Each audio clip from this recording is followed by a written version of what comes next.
How's it going, everyone? Want to give you guys a breakdown of the Ubisoft news that has been making the rounds. It has a lot of people worried and has a lot of people talking in general. Now, I feel like there's a lot to dissect with the interview that was conducted over at GamesIndustry.biz and Ubisoft speaking about Ubisoft subscription service. Now, if you're not familiar with Ubisoft subscription service, they have a service called Ubisoft Plus, and it's being rebranded into Ubisoft Plus Premium and then also Ubisoft Plus Classics. Those subscription services aren't available on PlayStation. Well, it kinda is, but not really. So Ubisoft Plus Premium is their top tier subscription service. It was $15 a month, but it will be going up to $18 a month, and it essentially includes everything Ubisoft related. Like, we're talking new game releases, so Prince of Persia: The Lost Crown, that just dropped. On top of that, you get the highest end editions of those games. So you would get like the Prince of Persia: The Lost Crown Deluxe Edition, Assassin's Creed Mirage was in there, Day One, or I guess how Ubisoft is going to promote it even earlier than Day One, given that they have the early access gimmick attached to their games as well, which is just nonsense, especially with a game like Prince of Persia: The Lost Crown. Guys, I'm going to have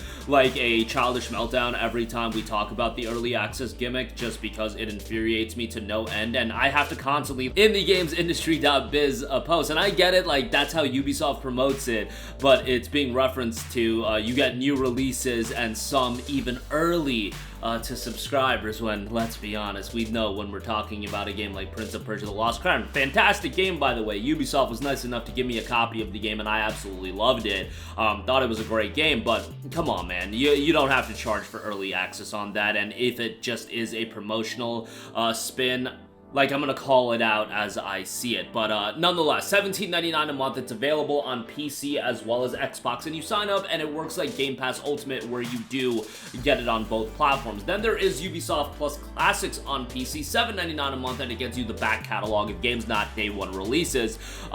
They also do note that that's being baked into PlayStation Plus Extra and Premium. It wasn't really promoted as such, or hasn't been, but a lot of Ubisoft games are available on PlayStation Plus Extra, but those I'm fairly sure are being rotated in and out. Like, I'm pretty sure a couple of Ubisoft games were available on Plus Extra, and then they have been rotated out. Now, Ubisoft is very much trying to pop off with their subscription service. I feel like this is one of the reasons why Ubisoft has pulled their games from releasing day one on Steam to incentivize people to sign up for Ubisoft Plus. They're probably also getting money from the Epic Games Store, given that they're releasing games on the Epic Games Store still day and date. The PC releases happen sometime after. Even though it is noted, the point is not to force users to go down one route or another. We offer purchase, we offer subscription, and it's the gamer's preference that is important here.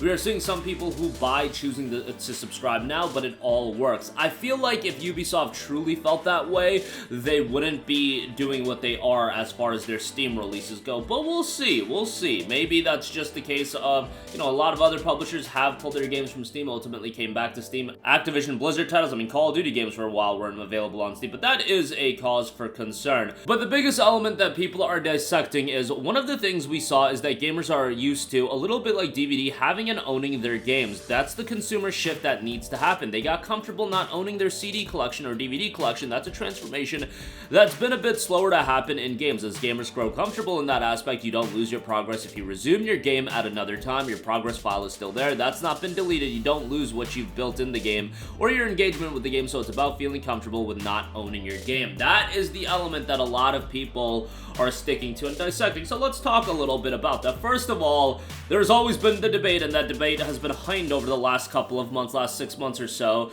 really 3 months. When you buy your games digitally, do you actually own those games, or is it more of just a licensing agreement? Hell, if you really want to get into the thick of things, you can make that argument for physical games as well, but physical media, it's a little bit different. Digital media, that has always been a cause for concern, but that has obviously been amplified in recent months, especially when you talk about PlayStation, when we had that scare of Discovery content being pulled. And I said it over and over again, but let me reiterate. No, most people did not care about the specific Discovery content being pulled. It was like TV show episodes, movies, or stuff like that. Like, most people did not care about it. However, what it showcased was that in terms of buying digital content, you are beholden to the digital content owner's whims. That is the end of story. That doesn't mean that next month you're gonna lose all your PS4 games and PS5 games that you bought. No, but ultimately down the line, your opinion is only going to matter so much in how that digital content and that digital media should be handled. And it was just a showcase and an eye-opener to a lot of people that the digital rights holders were, you were kind of beholden to their whims and whatever they wanted to do. Now, things have shifted with that Discovery content, and ultimately, that hasn't been a major issue when we talk about games themselves. Games have been pulled from PlayStation Store, games have been pulled from being sold. Marvel's Avengers most recently was pulled as one title that was notable that got pulled. However, it's not a case of those games are no longer downloadable and you still can't play them. No, you can still download Marvel's Avengers and play it. Now, there are instances with games that are always online, like a Crew, that will be shut down soon, and that game is just done. It becomes a coaster. Massive action game, online only game. I gotta bring up my boys at Zipper Interactive, guys. MAG was my jam back in, I believe it was January of 2010 when that came out, but you have a copy of MAG, yo, you have a nice coaster, because that's all that game is worth, physical or digital. I don't even know if they sold MAG digitally. That was a while ago, but you get the idea. That game is essentially a coaster. But outside of all that, when it comes to games, there is that idea that there's a lot more investment that happens to an individual game. Unlike, let's say, Netflix, you watch a television series, you're kind of done with it. I mean, I don't think people go back over and over again and watch TV series, but games get consistent updates. And games are a lot longer than a television series that could be a season. Obviously, you get subsequent seasons, but that's what, every year, every other year, something like that. Games get consistent updates, so it's an idea of, hey, maybe I'd rather buy the game than having a consistent subscription service. Now, there's also the argument that has been made as far as the long-term viability of subscription services, and that's something that I've constantly questioned. I get it in the comment section. Some of you guys think I talk up Xbox Game Pass too much and how some people will bring up that long-term it's not a viable business model. I get that, guys. I have questions attached to the long-term viability of Game Pass as well. And the easiest way to explain Game Pass is look at what happened with Netflix. Netflix initially started off as an amazing value proposition.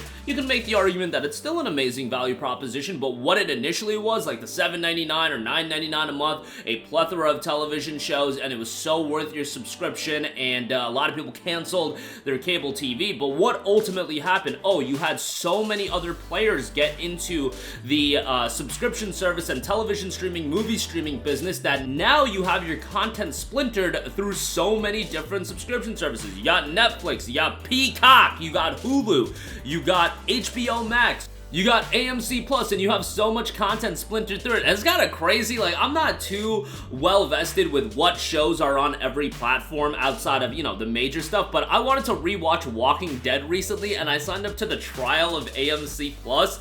And, like, AMC Plus only has, like, the newer Walking Dead show. So, the Daryl Dixon show, The Walking Dead, Dead City. And I want to watch all that at some point. But it's like, they didn't have the OG Walking Dead. So, it's, like, funny when I thought about it like that. Like, at some point, can we get to a point where there are so many gaming subscription services and, like, some of the Assassin's Creed games will be on Ubisoft subscription service and some will be sold off to other subscription services? Because I believe with Walking Dead, the main show is on Netflix and then the new shows are on AMC Plus. I believe that's how it is. Don't quote me, but I know I tried to watch Walking Dead on AMC Plus and I couldn't do it. I don't have a lot of subscription services to, you know, television streaming or anything like that. That's not really my cup of tea these days as far as watching TV shows.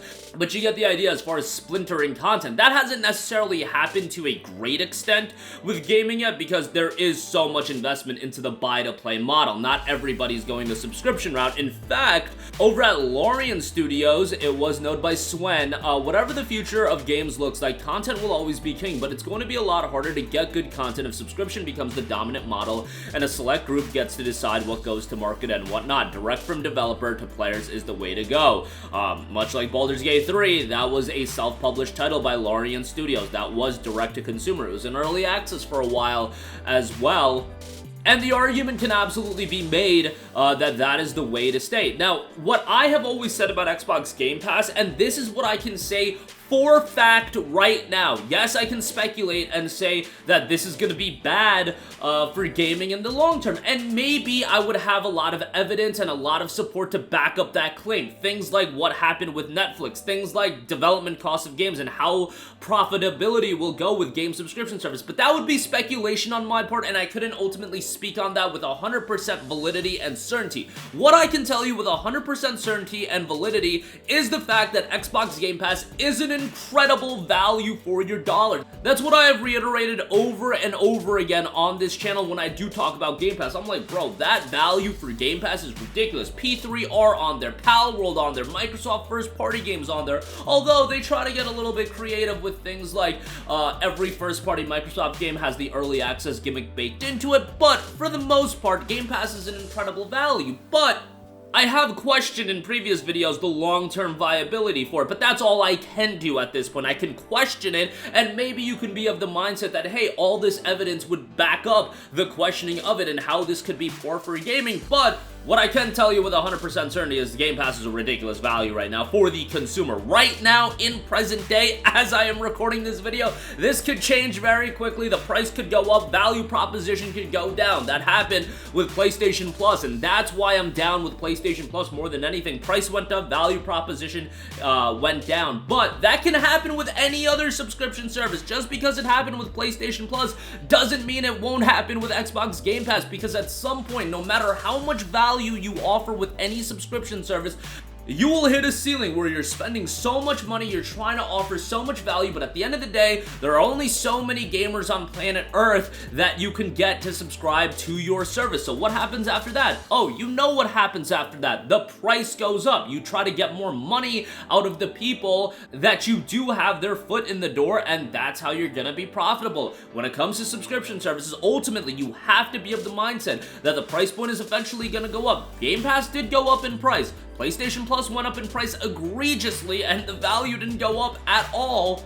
And now Ubisoft Plus is going up to $17.99 as well. That is going to be a reality with subscription services, that they will consistently go up in price, and the value proposition will either stay the same, or it might even go down a little bit, guys. Or they might try to get a little bit clever, like Microsoft. Microsoft got pretty clever with this early access gimmick that they're baking into all of their games. They're having you buy this deluxe edition. Hey, you want to play Starfield a little bit early? You want to get the Shattered Space expansion? You can subscribe to Game Pass and play it on launch day on September, what was it, September the 1st, September the 3rd, whatever it was.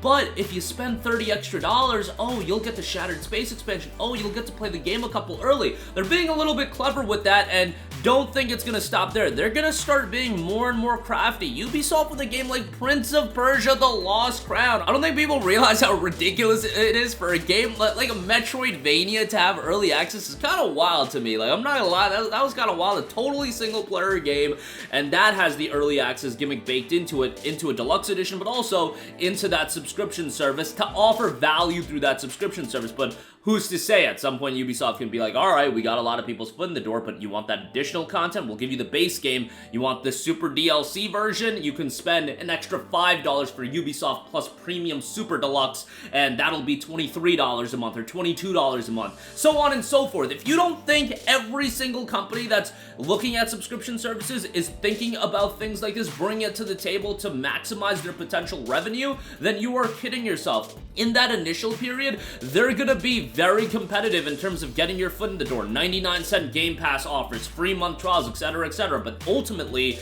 that does go to the wayside a little bit, and they try different things. But ultimately, that does go to the wayside because they gotta maximize revenue. They gotta try to maximize profit. That's just the way these things work. But yeah, I'm going on a diatribe. Ubisoft talking about it is very interesting. I think, you know, the subscription model is something that is going to be debated upon heavily in terms of gaming. I don't know how effective it's going to be in gaming versus other entertainment medium. Makes all the sense in the world for music, makes sense in television, but with gaming, you did have a $60, $70 price point even standardized for so long that moving away from that, and with game prices being what they are, I just don't know what the long-term viability for subscription services is. And that's been my opinion for a long time, and that's the opinion a lot of people are starting to have, just questioning the long-term viability of subscription services going forward. But let me know your thoughts in the comments section down below. I know this video was long. We talked about a lot.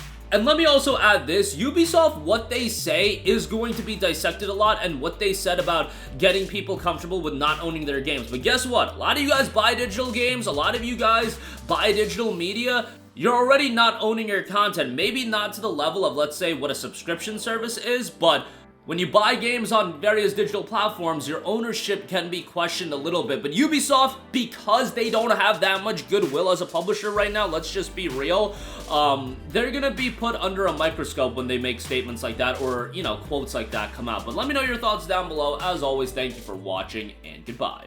Hey guys, we hope you enjoyed the video, and if you did, make sure to hit the subscribe button, and if you're already subscribed, do us a favor and hit the bell icon. This way you'll be notified whenever we post a new video. That's the best way to keep up with all of our uploads, and we usually try to upload 2 videos a day. And with the bell icon hit, you'll be notified whenever we do upload a video. As always, thanks for watching.